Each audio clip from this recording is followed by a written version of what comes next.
नमः शिवाय। ओम नमः शिवाय। आप सभी का आपके अपने चैनल में बहुत स्वागत है। इस युग में अगर आपको ये पता लग जाए कि कौन इंसान हमारे बारे में बुरा सोचता है, अब वो आकर सामने से तो कभी यह नहीं कहेगा कि मैं आपका बुरा सोचता हूँ। ये हमें पहचानना है कि कौन व्यक्ति हमारा बुरा चाहता है।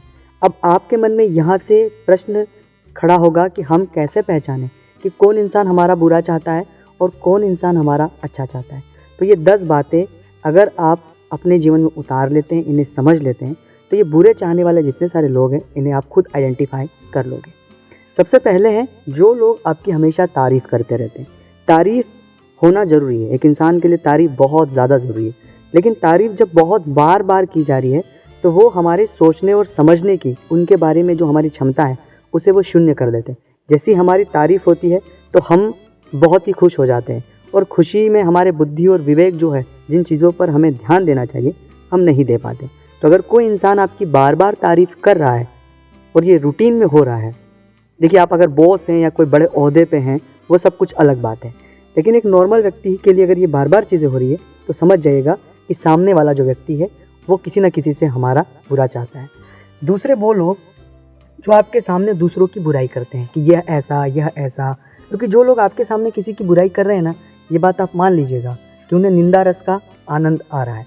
तो आपकी बात और अन्य की बात, वो आपकी ही बात किसी अन्य के सामने, वह इंसान जो बार बार आपका आर्थिक फ़ायदा उठाता रहे, चाहे वो आपसे बार बार आर्थिक मदद मांगता रहे या डायरेक्टली इनडायरेक्टली किसी प्रकार से अगर आर्थिक फ़ायदा आपका उठा रहा है, तो वह व्यक्ति भी आपका बुरा चाहता है। वह आपको किसी न किसी प्रकार से आर्थिक नीलता प्रदान करना चाहता है। चौथे वो लोग जो बुरा चाहने वाले आपको हमेशा नकारात्मक बातें करेंगे, आपको डीमोटिवेट करेंगे, और इनकी डीमोटिवेट करने की वजह से हम खुद की जो योग्यता है उन पर शक करना शुरू कर देते हैं कि हम कर पाएंगे। हमारा मन जो है वो विचार एक शून्य विचारों की ओर चले जाता है कि हम क्या हैं, कैसे हैं और इस तरह की। तो जो डीमोटिवेट करने वाले लोग हैं ये भी हमेशा बुरा चाहते हैं आपका, और ये आपको डीमोटिवेट करेंगे। और इसमें एक और बात है कि जो लोग आपको डराते हैं, अज्ञात रूप से डराएंगे कि ऐसा है, ये है, वो है, हमारे मन में एक डर भरेंगे और उस डर की वजह से हमें कई सारी मानसिक पीड़ाएं, कई सारी चीज़ों से गुजरना पड़ता है। तो ऐसे लोगों से भी हमें सावधान रहना है। वह लोग जो आपको गलत आदतों की ओर धकेलते हो, शराब, नशा, जुआ, आपको किसी न किसी प्रकार से गलत आदतों की ओर धकेल रहे हैं, ऐसे लोगों से आपको बहुत सावधान रहने की ज़रूरत है। अगले वो लोग हैं जो कर्ज के लिए आपको प्रोत्साहित करें कि आप कर्ज लो, ऐसा करो, वो करो।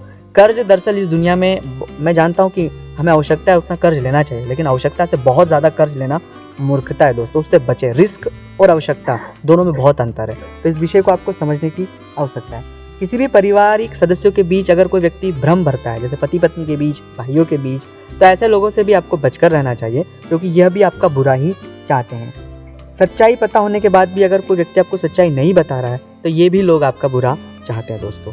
ये वही लोग हैं जो आपका बुरा चाहते हैं। इन संकेतों को, इन बातों को अपने जीवन में अगर आप उतार लेंगे तो इससे आपका फ़ायदा ही होगा। अगर आपको ये वीडियो अच्छा लगा तो लाइक करना, शेयर करना, कमेंट्स करना। अगर अपनी कुंडली का एनालिसिस आप हमसे करवाना चाहते हैं, स्क्रीन पर नंबर चल रहा है, व्हाट्सएप पर अपॉइंटमेंट लेकर एक बार जरूर बात करें, शायद आपकी परेशानी का समाधान आपको यहाँ मिल जाए। ओम नमः शिवाय।